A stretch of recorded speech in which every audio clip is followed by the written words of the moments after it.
Hello बच्चों, क्या हाल चाल? बढ़िया एकदम। आई होप आप सभी बहुत बढ़िया होंगे और अपने अपने घरों में सुरक्षित होंगे। तो चलिए स्टार्ट करते हैं आज अपना तीसरा क्वेश्चन यानी कि part 3 of cash flow statement for 5 marks question. तो चलिए शुरू करते हैं। बच्चों क्वेश्चन 3 है आपका जो हमने आज करना है। Following is the balance sheet of Mewanka limited as at 31 March 2017। आपको बैलेंस शीट गिवन है और आपको बनानी है कैश फ्लो स्टेटमेंट और आपको दो एडिशनल इंफॉर्मेशन गिवन है। पहली गिवन है additional loan was taken on 1 जुलाई 2016। आपने जो एडिशनल लोन लिया है उसकी डेट गिवन है 1 जुलाई 2016। ये हम जब आगे पढ़ेंगे क्वेश्चन को तब पता करेंगे इसका क्या यूज है। और दूसरी पॉइंट गिवन है आपको tax of ₹53,000 was paid during the year. इस बार आपको क्वेश्चन में इनकम टैक्स अकाउंट की एडजस्टमेंट गिवन है। तो मैंने आपको बता रखा था पिछली वीडियो में कि अगर टैक्स की एडजस्टमेंट होती है तो हमारे को टैक्स का अकाउंट बनाना पड़ता है और अगर एडजस्टमेंट गिवन नहीं होती तो हम सिंपल करंट ईयर का प्रोविजन फॉर टैक्स प्लस करते हैं और प्रीवियस ईयर का माइनस। लेकिन इस बार हमें अकाउंट बनाना है तो मैंने एक फॉर्मेट बना रखा है अकाउंट का। आइए आगे बढ़ते क्या लिखा है, बस इतनी बात है आपको। और कैश फ्लो स्टेटमेंट बनानी है। यह क्वेश्चन आपका दिल्ली में आया था और ऑल इंडिया में 2018 कंपार्टमेंट के पेपर में। तो देखिए अपना पहले अपने को करना है provision for tax account. Provision for tax account का नेचर लायबिलिटी है तो लायबिलिटी का ओपनिंग बैलेंस लिखेंगे क्रेडिट साइड और क्लोजिंग डेबिट साइड। तो देखते हैं ये कहां गिवन है। ये आपको गिवन है शॉर्ट टर्म प्रोविजन में करंट लायबिलिटी के अंदर नोट 3 में। नोट 3 में देखिए ओपनिंग बैलेंस से प्रोविजन फॉर टैक्स का 70,000। तो यहां में लिख दिया 70,000 ओपनिंग बैलेंस और क्लोजिंग है आपका 68,000। यहां मैंने लिख दिया क्लोजिंग बैलेंस। अब प्रोविजन फॉर टैक्स लायबिलिटी है, जो आप पे करोगे उससे लायबिलिटी कम होगी, वो आप डेबिट में लिखोगे और जितना आपने प्रोविजन साल बनाया है वो आएगा balancing figure provision for tax made के नाम से। इस क्वेश्चन में आपको गिवन है पेड। कितना पेड गिवन है? 53,000। आपने जो इनकम टैक्स पे किया है वो 53,000। तो अब आपकी ये साइड बड़ी है डेबिट वाली, तो क्रेडिट में आपकी आएगी बैलेंसिंग फिगर। कितनी आएगी? ये आपकी आ जाएगी 51,000 बैलेंसिंग फिगर। ये आपका क्या आ गया? प्रोविजन फॉर टैक्स मेड, यानी इस साल आपने कितना प्रोविजन बनाया है ये आपकी वो फिगर आ गई। पेड आपको गिवन था तो आपने कितना प्रोविजन बनाया by statement of profit loss provision made 51,000।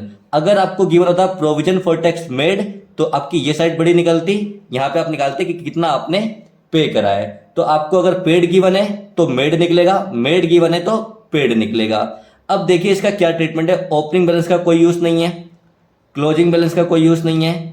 जो इनकम टैक्स पेड है ये ऑपरेटिंग एक्टिविटी में आप माइनस करोगे सबसे एंड में, और जो आपका प्रोविजन फॉर टैक्स मेड है ये आप ऐड करोगे ऑपरेटिंग में। जो हम 4 बातें ऐड करते हैं नेट प्रॉफिट में, उनमें से एक बात होती है प्रोविजन फॉर टैक्स मेड। तो ये आपका प्लस होगा और ये आपका माइनस होगा। तो आइए अब स्टार्ट करते हैं मेन क्वेश्चन। तो सबसे पहले आपको बनानी है cash flow from operating activity. तो देखिए सबसे लिखते हैं नेट प्रॉफिट। कैसे लिखते हैं? Current year minus previous year. ये आपको मिलेगा statement of profit and loss में, यानी रिजर्व एंड सरप्लस के अंदर। उसका नोट गिवन है आपको। नोट में आपको गिवन है प्रीवियस ईयर में 1,20,000 रुपए और करंट ईयर में 25,000 रुपए। यानी आपका जो प्रीवियस ईयर है वो है 1,20,000 और करंट 25,000 रुपए। तो आपका नेट प्रॉफिट बेसिकली डिक्रीज हुआ है 25,000 माइनस 1,20,000, क्योंकि current year minus previous year करना होता है। तो ये नेगेटिव में आपका आ गया 95,000। ये नेट लॉस नहीं है लेकिन प्रॉफिट में कमी आई है चेंज में, इसलिए नेगेटिव फिगर है। ऐड करनी है 4 बातें। पहली होती है ट्रांसफर टू रिजर्व। चेक करिए क्या इस क्वेश्चन में गिवन है? जी नहीं। अगर हमें जनरल रिजर्व गिवन होता तो होता रिजर्व एंड सरप्लस में, वो आपके नोट में गिवन नहीं है, केवल स्टेटमेंट ऑफ प्रॉफिट लॉस था यानी नेट प्रॉफिट था।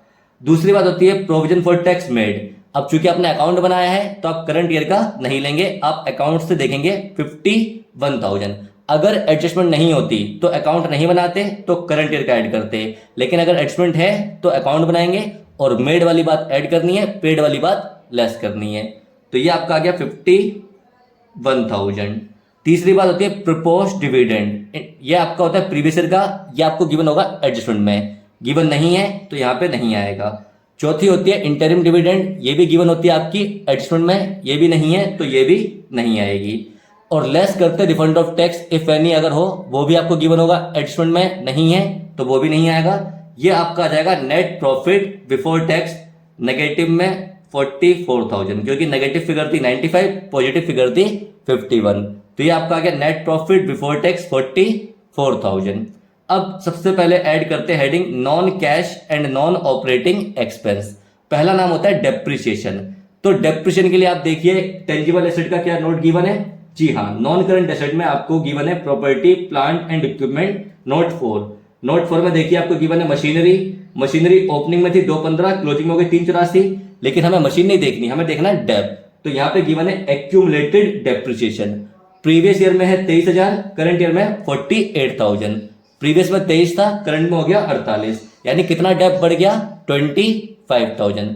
23 से डेप 48 हो गया, 23 से 48, यानी करंट ईयर में आपने और कितना डेप लगाया 25,000। तो ये आप लिख दोगे डेप्रिसिएशन में। ये कैसे आया, current year minus previous year. Previous year में था, करंट ईयर में था 48, प्रीवियस ईयर में था 23, तो आपका डेप इस साल जो चार्ज हुआ वो 25 है। दूसरी बात होगी इंटेंजिबल एसेट रिटर्न ऑफ, इसमें नॉर्मली गुडविल आती है, चेक करिए क्या इंटेंजिबल गिवन है। नॉन करंट एसेट में जी नहीं, इसमें केवल आपको टेंजिबल गिवन थे, यानी property plant and equipment. Intangible given नहीं है तो ये भी नहीं आएगा। थर्ड होती है आपकी इंटरेस्ट ऑन बोरोइंग, चेक करिए नॉन करंट लायबिलिटी में, जी हाँ, लॉन्ग टर्म बोरोइंग गिवन है, इसका नोट भी गिवन है। ये आपकी बोरोइंग शुरू में थी 60,000 और एंड में हो गई 80,000। इसकी आपको एडजस्टमेंट भी गिवन थी। एडजस्टमेंट में आपको बोला था कि जो एडिशनल लोन टेकन है, क्योंकि ओपनिंग में 60,000 है, क्लोजिंग में हो गया 80,000, तो जो 20,000 आपने लिया है उसकी डेट बताई थी 1 जुलाई 2016, यानी जो आपने एडिशनल लोन लिया 20,000 रुपए का, वो आपने लिया 1 जुलाई 2016। तो ये बेसिकली इंटरेस्ट के लिए बताया है आपको, इसको आपको हेल्प मिलेगी इंटरेस्ट निकालने में।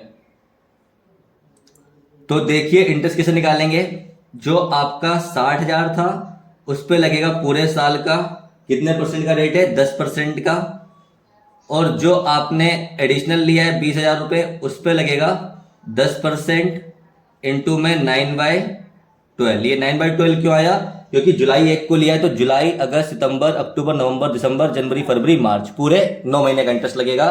तो ये आपका कितना बन गया 6,000, ये बन गया आपका 2,000 का 9/12 500 और 1,500, तो ये आपका आ गया टोटल 7,500। चौथा नाम है आपका loss on sale of fixed asset. तो चेक करिए क्या आपको कोई एडजस्टमेंट गिवन थी एसेट बेचने की या खरीदने की, जी नहीं। अगर एडजस्टमेंट गिवन होती तो आप अकाउंट बनाते तो वहां पे आपको मिलता कोई प्रॉफिट हुआ या कोई लॉस हुआ, तो यहाँ पे लॉस भी नहीं है, नहीं आएगा। लेकिन नॉर्मली 4 बातों में से कोई भी बात हो सकती है, इसलिए मैंने ये 4 बातें लिख दी आपको ताकि फॉर्मेट भी याद हो जाए। लेस करते हैं नॉन ऑपरेटिंग इनकम, इस क्वेश्चन में कोई भी नहीं है, लेकिन वैसे क्या होती है, रेंटल इनकम गिवन होगी एडजस्टमेंट में, डिविडेंड इनकम गिवन होगी एडजस्टमेंट में, इंटरेस्ट इनकम गिवन होती है आपकी नॉन करंट इन्वेस्टमेंट पे। इस क्वेश्चन में नॉन करंट इन्वेस्टमेंट नहीं है, अगर उस पर इंटरेस्ट मिलता तो वो हम चेक करते। और चौथी होती है profit on sale of fixed asset, तो इस क्वेश्चन में कोई एडजस्टमेंट नहीं थी, तो ना ही लॉस है ना ही प्रॉफिट है। ये आपका निकल के आ गया operating profit before working capital changes, कितना आ गया 25, 7, 32, 500, 33, 11,500। ये आपका 11,500 अभी भी नेगेटिव में। ऐड करना है increase in current liability and decrease in current asset. Current liability आपकी बढ़ने वाली और करंट एसेट आपके घटने वाले, तो कौन सी करंट लायबिलिटी बढ़ रही है आपकी, चेक करते हैं। करंट लायबिलिटी में 4 नाम लेने होते हैं, पहला ट्रेड पेबल, तो ट्रेड पेबल क्वेश्चन में है, जी हाँ, लेकिन ये तो घट रहा है, ये नहीं आएगा, ये लेस वाली हेडिंग में आ जाएगा। अगला नाम आपका होता है प्रोविजन फॉर डाउटफुल डेट, इस क्वेश्चन में नहीं है। अगला नाम होता है एडवांस इनकम या आउटस्टैंडिंग एक्सपेंस, वो भी नहीं है। और इन दो की जगह गिवन होता है अदर करंट लायबिलिटी, वो भी नहीं है। अब देखिए अदर करंट एसेट, अब देखिए करंट एसेट। करंट एसेट में पहला नाम है इन्वेंट्री, इन्वेंट्री चाहिए घटने वाला, ये तो बढ़ रहा है। दूसरा नाम है ट्रेड रिसीवल, ये चाहिए घटने वाला और ये घट भी रहा है, तो आपका ट्रेड रिसीवल यहाँ पे आ जाएगा। ट्रेड रिसीवल आपका पहले था 65,000, अब हो गया 51, यानी आपका 14,000 कम हो गया। तो करंट एसेट अगर घट रहा है तो वो प्लस के आइटम में ऐड हो जाएगा।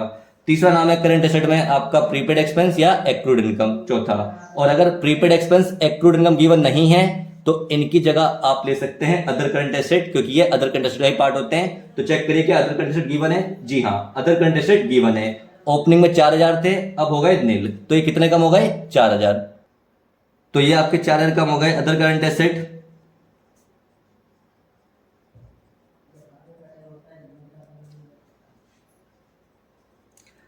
अब और कोई आपको करंट एसेट की बननी है जो अपने को चार नाम होते हैं करंट। अब देखिए less increase in current asset और डिक्रीज इन करंट लायबिलिटी। तो करंट एसेट में आपका इन्वेंट्री आ जाएगा जो बढ़ रहा है, क्योंकि बढ़ने वाला लेस करना है।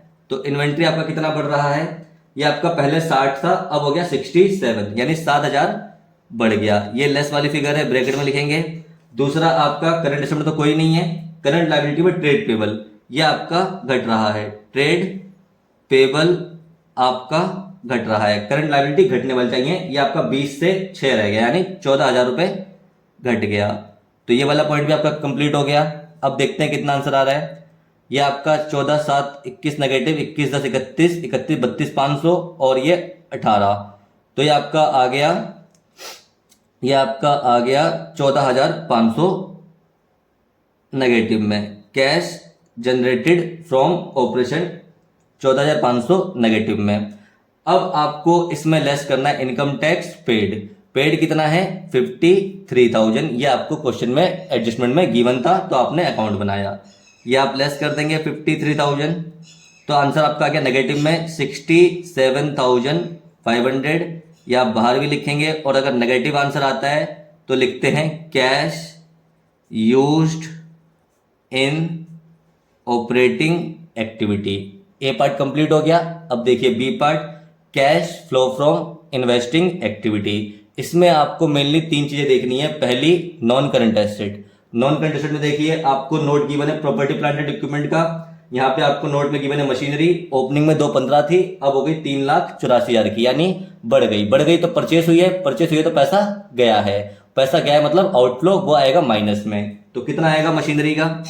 परचेस ऑफ मशीनरी, ये आपकी आ जाएगी 2,15,000 से 3,84,000, 1,69,000 नेगेटिव में, 1,69,000 नेगेटिव में। दूसरा नाम होता है आपका नॉन करंट इन्वेस्टमेंट, वो गिवन नहीं है, अगर वो भी परचेस होती तो लेस, सेल होती तो प्लस। तीसरा नाम आपको देखना है short term loans and advances, current asset में होगा, वो भी इस क्वेश्चन में नहीं है। और चौथी मेन चीज आप देख सकते हैं, अगर हो तो, वैसे नॉर्मल नहीं होती है, लेकिन अगर नॉन ऑपरेटिंग इनकम में रेंटल इनकम, डिविडेंड इनकम या इंटरेस्ट इनकम यहाँ पे माइनस हुई होती तो यहाँ पे आप प्लस करते, क्योंकि ये इनकम थी इन्वेस्टिंग की, तो वो ना यहाँ पे थी, तो जब यहाँ नहीं है तो यहाँ पे भी नहीं है। तो आपका ये आंसर आ गया। केवल एक ही बात थी, आंसर आपका नेगेटिव में आया 1,69,000, 1,69,000 नेगेटिव में। क्या बोलेंगे? Cash used in investing activity. अब आपको करना है तीसरी activity, cash flow from financing activity. इसमें आपको देखनी है पहले, सबसे पहले शेयर होल्डर फंड में शेयर कैपिटल।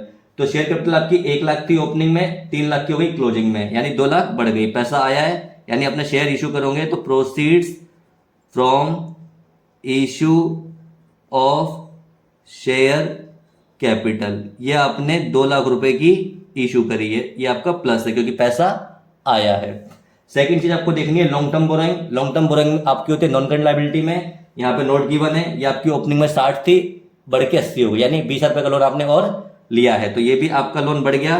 तो आप लिखेंगे प्रोसीड्स फ्रॉम लोन 20,000 रुपए प्लस में। जैसे ही आप लिखते हैं लोन या प्रोसीड फ्रॉम लोन या प्रोसीड फ्रॉम डिवेंचर, तो इनके ऊपर आपको इंटरेस्ट पे करना होता है। हैंड टू हैंड आप इसका इंटरेस्ट लेस कर देंगे, क्योंकि ये आपने पे करा है, ये खर्चा फाइनेंसिंग का है, ऑपरेटिंग में आप ऐड करते हैं, फाइनेंसिंग में आप लेस करेंगे।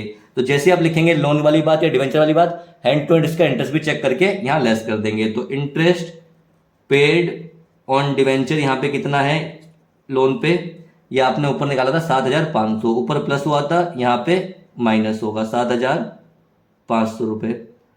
अब आपको देखना है और क्या कोई बात है, तो शॉर्ट टर्म बोरोइंग देखनी है, करंट लायबिलिटी में होती है, इस क्वेश्चन में नहीं है। शॉर्ट टर्म बोरोइंग में आपको बैंक ओवरड्राफ्ट मिल सकता है, अगर वो बढ़ रहा है तो प्लस, घट रहा है तो माइनस। बढ़ने का मतलब पैसा लिया है, घटने का मतलब पैसा आपने चुका दिया है। और बाकी आपको 2 चीजें देखनी है छोटी छोटी, प्रीपोस्ट डिविडेंड और इंटरिम। अगर ये ऑपरेटिंग में होते तो ये सेम अमाउंट यहाँ पे माइनस करते, क्योंकि ये खर्चा फाइनेंस का था, इसलिए ऑपरेटिंग में ऐड करते, फाइनेंस में लेस करते, लेकिन ये यहाँ पे नहीं है तो यहाँ पे भी नहीं है। तो अब आपका आंसर आ जाएगा, चेक करते हैं। आपका आंसर है 220 माइनस 7,500, 212,500 नेगेटिव नहीं पॉजिटिव, 212,500 पॉजिटिव।